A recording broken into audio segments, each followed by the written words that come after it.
We're talking college football coaches on the hot seat. I'm Jim Vasquez with the latest ESPN headlines. It's a story by ESPN Insider Travis Haney on ESPN.com with Brady Hoke of Michigan, of course, leading the way. Now, Travis joins us on the phone for more on this story. Travis, you have a 1 to 10 heat check, if you will, and you have 10, a full 10 for Brady Hoke. So let's move past that and assume that he, in fact, is going to be replaced as head coach at Michigan. What are the options for the Wolverines? Yeah, I mean, Jim, I went between 9 and 10 and wound up landing on 10 just because I just don't see there being anything he can do in the next month to save his job. And a decisive win against Indiana was nice, but, you know, the high-end scenario is 7-5, so I don't see that being enough for him. But for Michigan, first of all, it's hiring an AD. Dave Brandon stepped aside last week.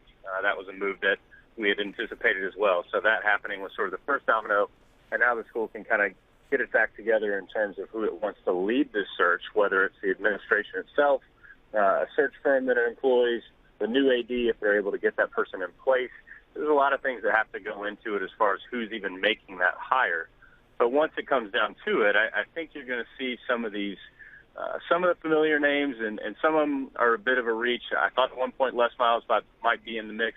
That could change, but right now I don't foresee him leaving based on what I'm hearing. Mm-hmm. But a couple of those coaches out of the SEC, Butch Jones at Tennessee, he was from Michigan. He was at Central Michigan earlier in his career. It makes a lot of sense in terms of a program builder. And another one is Dan Mullen of Mississippi State, the head coach of the #1 team in the country. He told me recently he doesn't want to shovel snow again, but I think he would at least listen to a phone call from Michigan. Yeah, and you have to wonder if ultimately Jim Harbaugh might be a name in that mix when it's all said and done. Now, the second name on your list is Florida's Will Muschamp. You have him as a 7, but how much did the win over Georgia, first time, by the way, as head coach of Florida, he's beaten Georgia, how much did that help him in terms of buying him some time?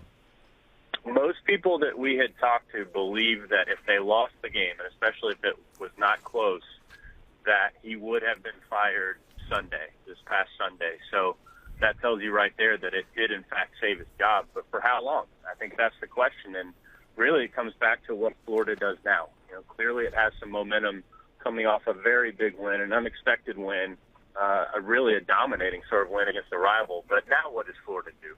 Can it maintain that momentum?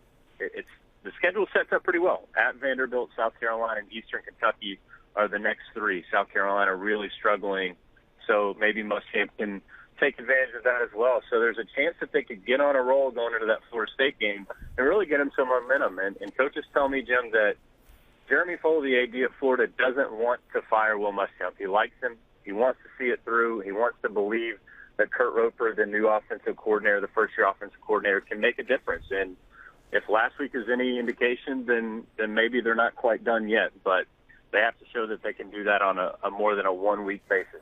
ESPN Insider Travis Haney. Travis, thanks for the insight. Hey, thank you. Check out his top 10 list on ESPN.com of college football coaches on the hot seat and see if your team might be in that list. I'm Jim Vasquez, the latest ESPN headlines.